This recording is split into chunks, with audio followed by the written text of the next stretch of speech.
Right, so I'm in the man cave, going to be making the rack, or at least preparing to make the rack.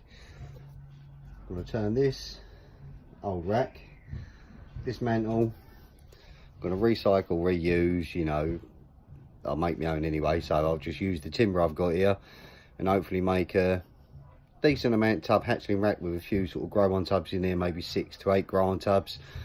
But yeah, let's hope it all goes swimmingly. I'm going to now dismantle this. I won't bore you with me taking it apart. And then, yeah, once I've dismantled and cut the wood to size, I'll go in the snake room and start putting it together.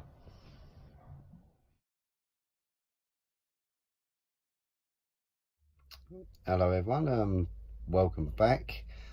Basically today, I'm going to start building a hatchling rack, because I've had a little think and I don't really think I'm going to have enough space at all for any hatchlings that I hatch. So what I'm going to do is I'm just going to use old materials, an old rack I've got in my shed, and put together a hatchling rack that hopefully works perfectly and holds quite a few. Might put a few grow-on tubs in it as well, but let's get started. Right, so as you can see, I've got a small space here. It's about 30 inches wide, but where the ceiling dips at the triangle shape, I'm going to have to try and work out how to do something with that. But got my spare plug waiting down there already, but this is the space I'm planning on using. So I'm going to crack on and we'll see how we go. Right, so I have the basic structure. Needs a bit of a clean up still, but there's no rush for that. What I'll be doing is, for every level, I'll be pinning them out of the back, which I tend to staple. I don't know if everyone does. A lot of people use tape, but what I find is the tape tends to stick to the tubs and make a mess. So if you staple right into this part here, not into here, if you go into there then you're going to get electric shock, but the layer of plastic right around the outside, I'll staple into this.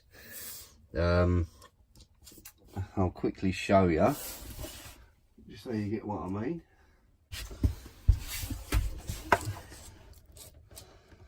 So I'll get it nice and central. Right, so it's all nice and centered. And then literally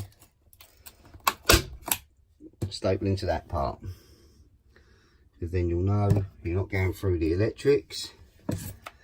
I tend to do 3 at the front, there's 2, number 3, and then just do 2 at the back corners, hold it in place, and there we go. We're nowhere near the electrics, and that mat is not going to move. I'm going to put another level in to show you how that's done. Just to quickly show you before I do, the next level you can see the tubs, see through the mat, through the tub, sorry, and see the mat underneath. So you get half of the tub that's covered by the mat, and then half of it which will be the cooler end, shall we say. What I've done is I've just cut a bit of wood, there's a little spacer, so when I put that in, if you can see, it's just above, just above the top of the tub. So that will be me air space. So what I'll do is I'll use that as a guide when I put the next bit of wood in. You have to bear with me because I ain't got much room to work in up here. Just get the next shelf in. So bear with me. So the next shelf goes in, and you can see, if I can get you in focus, there's a slight air gap now underneath. I don't like too much. So, as you can see, I now have 6 grow-on tubs. I'll show you in the back there. Obviously the mat just sits at the back. It's nice and easy. With a slight air gap running through there. And I'll put the next mat on ready for the hatchling tubs, which are a little bit smaller. So these are the hatchling tubs. I think they're around 5 litre. But on this shelf and the rest of the way up will fit 3 on each level. And the same again, all I've done is I've got myself a template, and I'll just put the template at the edge. You can find that. Template at the edge. You see it sits again just slightly higher. So once I screw my shelves in, they'll give them a slight air gap, but not enough gap to escape. So it's coming together pretty quickly. Not say, I think there's going to be a few holdbacks. That's why I thought I'd have these, because I'm going to need them. Right, guys and girls, I'm about finished for the evening. I haven't actually completely finished the rack. I've got everything in place. All I need to do now is wire it up. So what I'll do, I'll quickly show you how it's looking, and yeah, let's hope it finishes tomorrow. And what I'll do is I'll do a short video tomorrow just to show you the wiring side of it, and obviously it's all heated with mats, so I'll show you where I'm putting the thermostats and stuff like that. And yeah, it's all gone pretty well. Right, so there we go. Let's move back a little bit so you can see. We have 6 growing tubs at the bottom, then 3, 6, 9, 12, 15. There will be 18 hatchling tubs.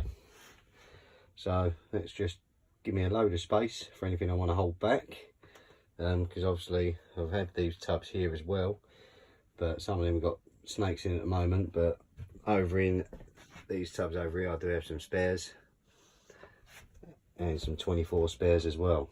But yeah, obviously it's going to be run off those 2 thermostats when I put them on. That's all the mess of wires for the mats. There's 9 mats in total, obviously for the 9 levels. But yeah, it's all gone well. So let's finish it tomorrow. Right, guys and girls, hope you enjoyed the video. I will finish tomorrow.